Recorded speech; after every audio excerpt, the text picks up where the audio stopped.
तीन बहुओं के रवैये से सासू माँ बहुत परेशान थी। दरअसल बात ये थी कि तीनों बहुओं में किसी बात को लेकर अनबन हो गई थी। तब से ही तीनों एक दूसरे से मुंह फुलाए रहती थी। ना कोई सीधे मुंह किसी से बात करती, ना किसी का कहना मानती। पड़ोसी भी इस बात को जानते थे और जाने कैसे कैसे बातें भी करते। इसीलिए सासू माँ ने तीनों बहुओं को तुरंत अपने कमरे में बुलाया। मैं कई दिनों से देख रही हूँ, तुम तीनों अलग अलग सारे काम कर रही हो। ये सब नहीं चलेगा, तीनों को मिलकर ही काम करना पड़ेगा। सास की बात सुनकर एकदम से बड़ी बहू बोल उठती है। नहीं मम्मी जी, मैं इन दोनों के साथ कुछ नहीं कर सकती। मैं इस घर की बड़ी बहू हूँ, फिर भी ये मेरा कहना बिल्कुल भी नहीं मानती। अरे जेठानी जी, जानबूझकर मुझे डबल काम करवाती है आप, और छोटी मुझसे टेढ़े मुंह ही बात करती है। इन दोनों के बीच हमेशा सैंडविच बन जाती है मेरी, और मैं हमेशा आलू की तरह बीच में मसली जाती हूँ। मम्मी जी, इन दोनों को लगता है कि मैं छोटी हूँ तो इनके पैरों तले दब जाऊंगी, लेकिन नहीं, मेरा भी उतना ही अधिकार है जितना इन दोनों का है। बड़ी आई दोनों मेरी चुगली करने के लिए, मुझे क्या कम समझ रखा है। तीनों बहू एक दूसरे से बहस करने लगती है और सास दोबारा ये देखकर टेंशन में आ जाती है और सबसे कहती है, चुप हो जाओ, अब से तुम तीनों सारे काम एक साथ करोगी, आंख बंद करके एक दूसरे की बात सुनोगी। तुम तीनों इस बात को गांठ बांध लो, वरना अगली छुट्टियों में तुम्हारा अपना मायके जाना कैंसिल। सास की बातें सुनकर डर के मारे तीनों हामी भर देती हैं। जी मम्मी जी, मैं समझ गई। हाँ मम्मी जी, जैसा आप कहें, आप जो कहेंगी मैं वही करूंगी। तीनों बहू सास की बात को गांठ बांध लेती है और वादा करती है कि अब से सारे काम वो तीनों एक साथ मिलकर ही करेंगी। ये सब देखकर सास खुश हो जाती है और वहाँ से चली जाती है। नीचे जाकर वो देखती है कि घर में शर्मा जी आए हुए होते हैं। सास जोर से आवाज लगाकर कहती है, अरे बहू, जरा चाय बनाकर तो लाना, शर्मा जी आए हैं। सास की बात सुनकर तीनों बहू तुरंत किचन की ओर भागती है और चाय बनाना शुरू कर देती है। मुझे तो एकदम मसाले वाली कड़क चाय पसंद है, तो हम शर्मा जी के लिए मसाले वाली चाय ही बनाएंगे। अरे नहीं दीदी, गर्मी के मौसम में मसाला चाय कौन पीता है? मैं तो शर्मा जी के लिए इलायची वाली चाय ही बनाऊंगी। ये कैसी बात कर रही हैं आप दोनों? मेरी मम्मी ने सिखाया है कि मेहमान को ज्यादा दूध और शक्कर वाली चाय देनी चाहिए, वरना वो घर वालों को कंजूस समझते हैं।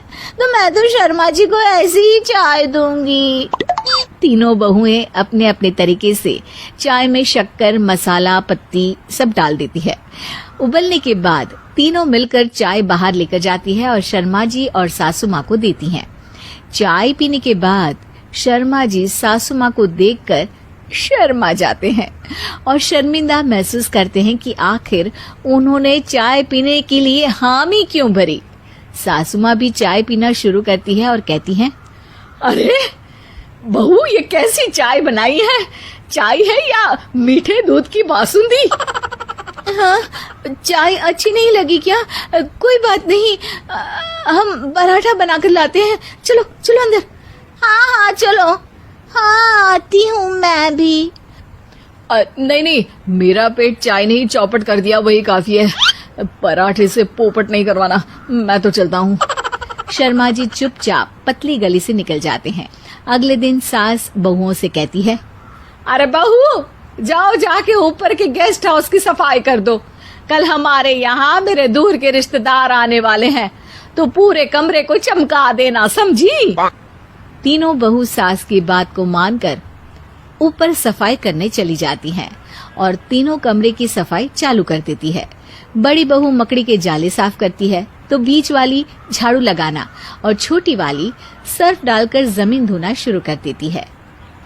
अरे दीदी, जेठानी जी, अभी मैंने पूरी फर्श धोई और आप फिर से धूल नीचे गिरा रही हैं।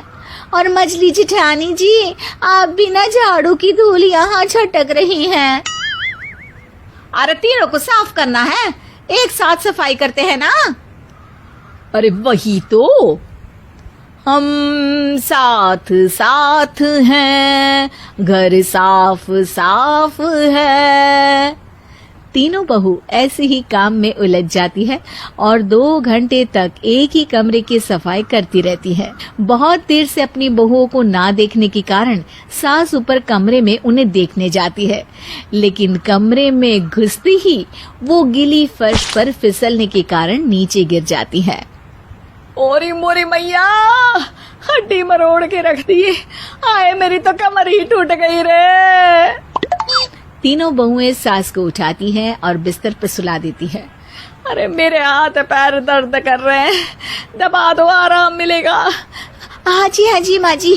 अरे जी माँ जी, जी माँ जी। और तीनों बहुएं एक साथ सास के हाथ को दबाना शुरू कर देती है। माँ की तो चीख ही निकल जाती है और नतीजा ये होता है कि सास के बचे हुए शरीर में भी दर्द उठ जाता है। हाय राम, ये क्या कर दिया तुम तीनों ने। अरे मेरी तो किस्मत ही फूटी है कि तुम जैसी बहुएं मुझे मिली। हे भगवान, पूरे शरीर में दर्द बढ़ गया है। अब तो पता नहीं कि चल भी पाऊंगी या नहीं। माफ करो, मुझे गलती हो गई मुझसे कि तुम तीनों को एक साथ काम करने के लिए बोला। सोचा था तीनों मिलके अच्छे से काम करेगी, लेकिन बड़े बुजुर्ग सही कहते थे कि 3 तिगाड़ा काम बिगाड़ा। तुम लोगों ने ये बात ना आज साबित करके दिखा दी।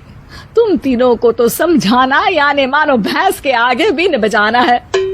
तुम्हें अकेले अकेले काम करना है ना, तो अब से तुम अकेले ही अपना अपना काम करो। तीनों बहुएं वहां से जाने लगती है। अरे कहाँ जा रही हो? आप ही ने तो कहा कि अपना अपना काम करो, तो मुझे मुल्तानी मिट्टी लगानी है। अरे मुझे भी तो नेल पॉलिश लगानी है, मुझे ना मेहंदी लगानी है। सास अपना सर पीट लेती है और कहती है, अरे मुझे भी लगाना है कुछ। क्या माँ जी? क्या माँ जी? क्या माँ जी? तुम्हारे घर वालों को फोन, तुम्हारी